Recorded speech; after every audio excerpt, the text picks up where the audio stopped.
English Leap Podcast. From Speak English with Class. Hey everyone, welcome back to the English Leap Podcast. I'm Erin, and wherever you're listening from today, we're so glad you're here. And I'm Evan. Whether you're out for a walk, on the way to work, or just taking a quiet moment to yourself, thank you for pressing play.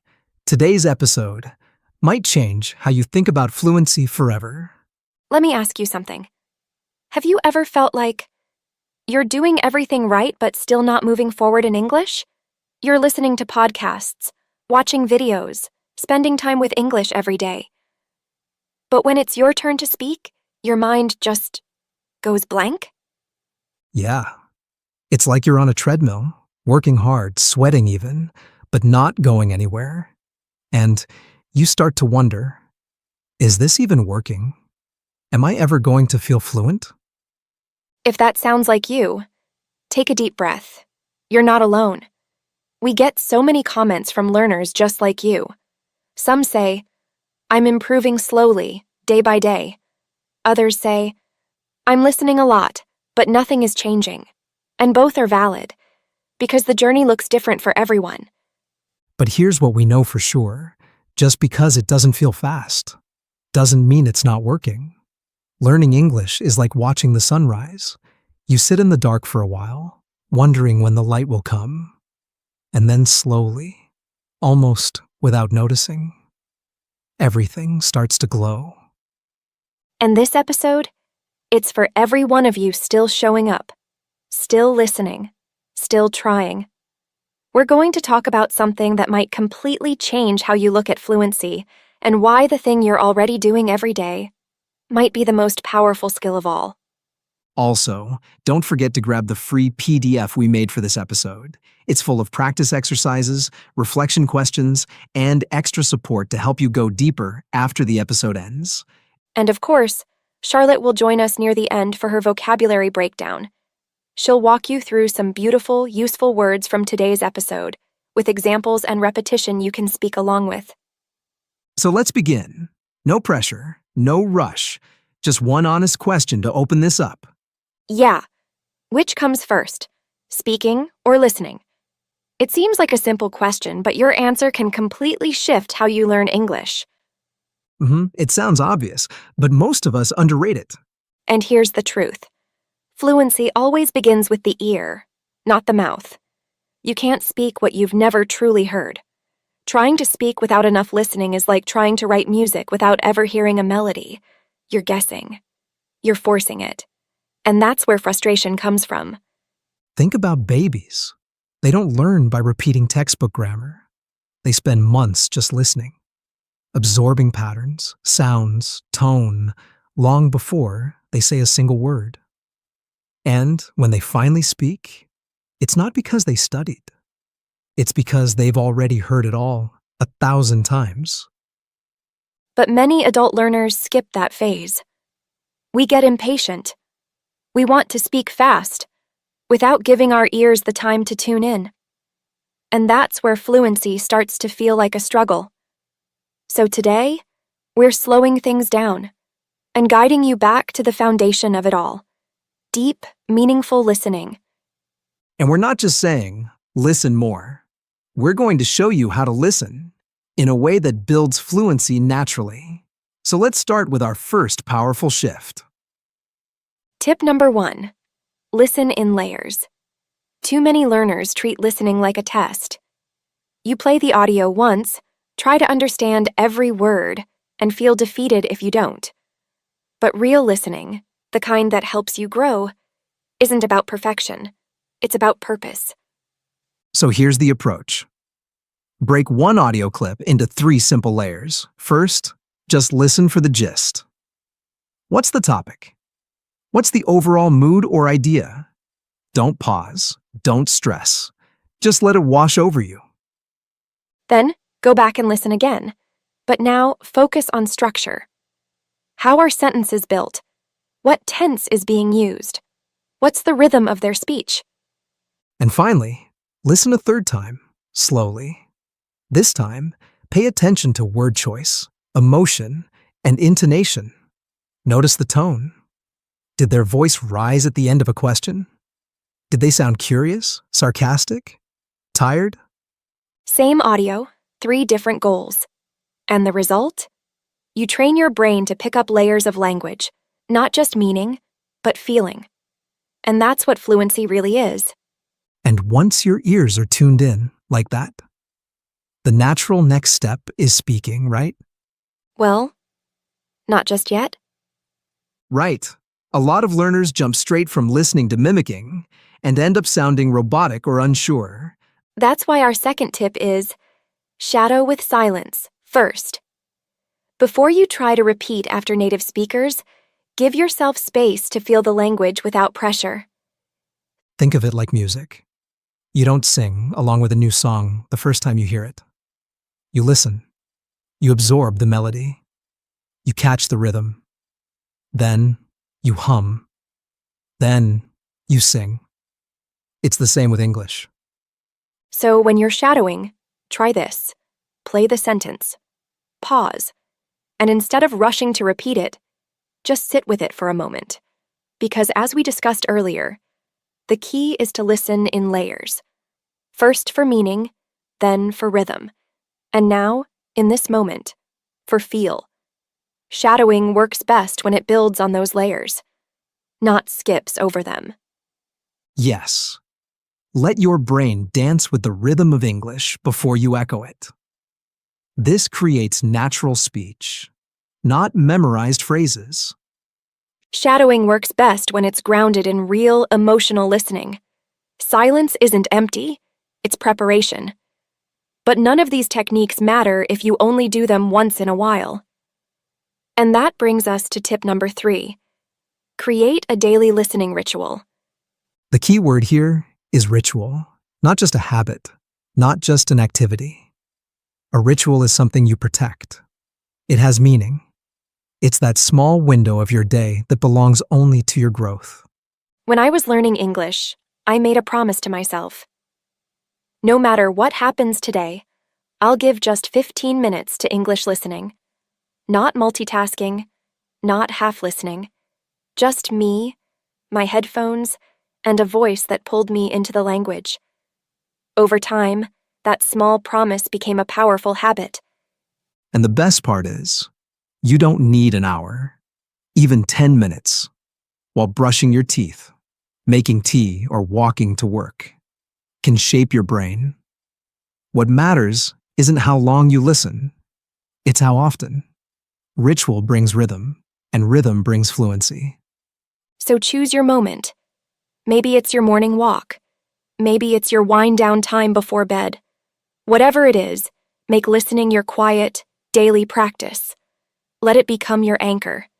And once that ritual becomes part of you, there's one challenge most learners face next. What should I listen to? And that brings us to the next tip. Tip number 4, curate with intention. Don't consume everything. Exactly. We live in a world where there's too much to listen to. Podcasts, YouTube, stories, interviews, audiobooks, reels. It's endless. And while that might sound exciting, it can actually leave you paralyzed. I've been there, opening 5 videos, never finishing one, jumping between accents, styles, topics, thinking I was being productive. But actually, I was just overwhelming myself. It's content overload, and honestly, it drains your focus more than it feeds your growth. That's why the answer isn't to do more. It's to choose better. Pick 1 or 2 English sources that you genuinely enjoy, something that feels familiar, something you can return to again and again without pressure, because depth builds understanding, and repetition builds fluency. It's like a garden. You can't water every plant in the world, but you can care deeply for just a few and watch them bloom. Same with listening.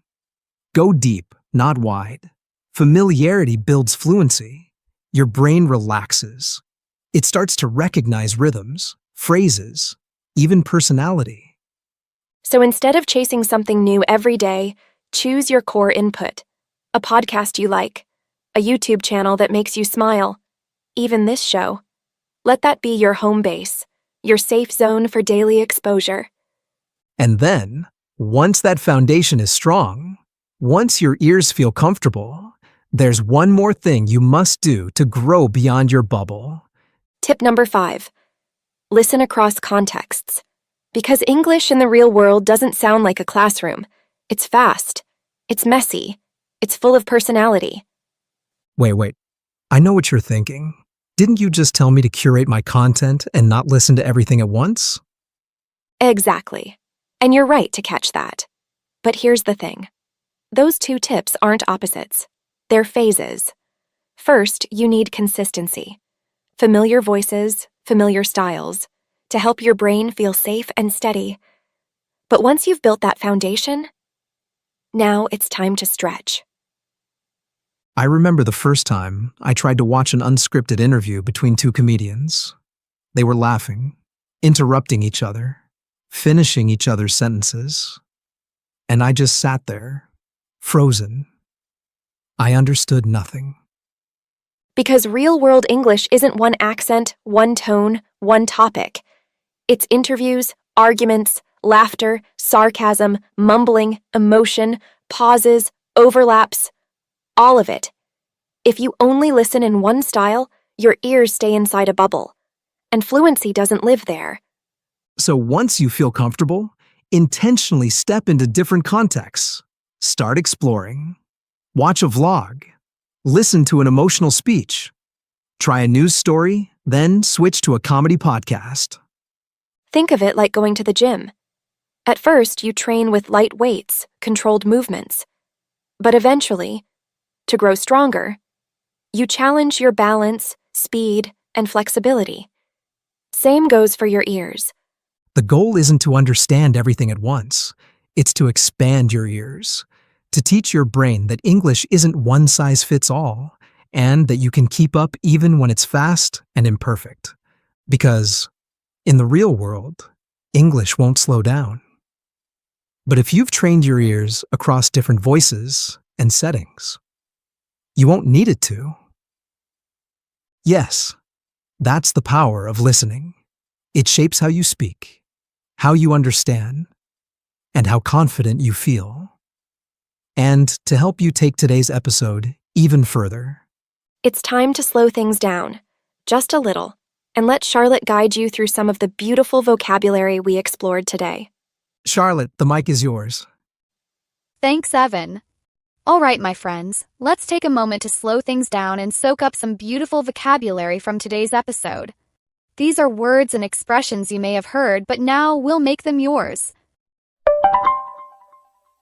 Underrate. To underrate something means to think it's less important or valuable than it really is. Example: most people underrate how powerful listening can be. Repeat with me. Most people underrate how powerful listening can be. Impatient. If you're impatient, you want things to happen fast and feel frustrated when they don't. Example: many learners get impatient when fluency takes time. Let's try it together. Many learners get impatient when fluency takes time. Overwhelm. To overwhelm means to feel like there's too much happening, too many things, emotions, or thoughts. Example: all that content online can overwhelm your brain. Say it with me. All that content online can overwhelm your brain. Curate. To curate means to carefully choose or organize things like a playlist or your English learning materials. Example: curate your input so your brain doesn't get tired. Repeat that. Curate your input so your brain doesn't get tired. Paralyze. Here, paralyze means to feel so overwhelmed or unsure that you can't act or decide. Example: too many options can mentally paralyze you. Let's say it together. Too many options can mentally paralyze you. Anchor. An anchor is something strong and steady, something that keeps you grounded. Example: make your listening ritual the anchor of your learning. Try this. Make your listening ritual the anchor of your learning. Mimic. To mimic means to copy how someone speaks or behaves, like shadowing a native speaker. Example: don't mimic too fast. Feel the rhythm first. Say it softly. Don't mimic too fast. Feel the rhythm first. Let it wash over you. This phrase means just listen without trying to catch every word. Relax and absorb. Example: play the audio and let it wash over you. Breathe and repeat. Play the audio and let it wash over you. Grow beyond your bubble. To grow beyond your bubble means to go outside your comfort zone, try new things. Example: listen to different styles to grow beyond your bubble. Try this one. Listen to different styles to grow beyond your bubble. One size fits all. This phrase describes something designed for everyone, but it usually doesn't work perfectly for anyone. Example: fluency isn't one size fits all. Your journey is unique. Repeat with me. Fluency isn't one size fits all. Your journey is unique. Wonderful. Say these aloud. Say them gently. The more you hear them and say them, the more they'll live in your voice. Till next time, keep listening and keep growing. Thank you so much, Charlotte. Those words, and the way you explain them, always make them easier to remember and even easier to use. Yeah, and if you're listening right now and thinking, wow, I actually understood more than I thought I would, that is progress. That's fluency growing in the background. So keep showing up. Keep listening. Even on the days when it feels slow, remember, your ears are learning more than you realize. All right, friends, that's it for today. We'll see you in the next episode of the English Leap podcast. And until then, Keep listening. Keep leaping. Bye for now. Your progress doesn't end here. To continue advancing your English skills, click on the next video or explore the additional videos we've thoughtfully selected for you.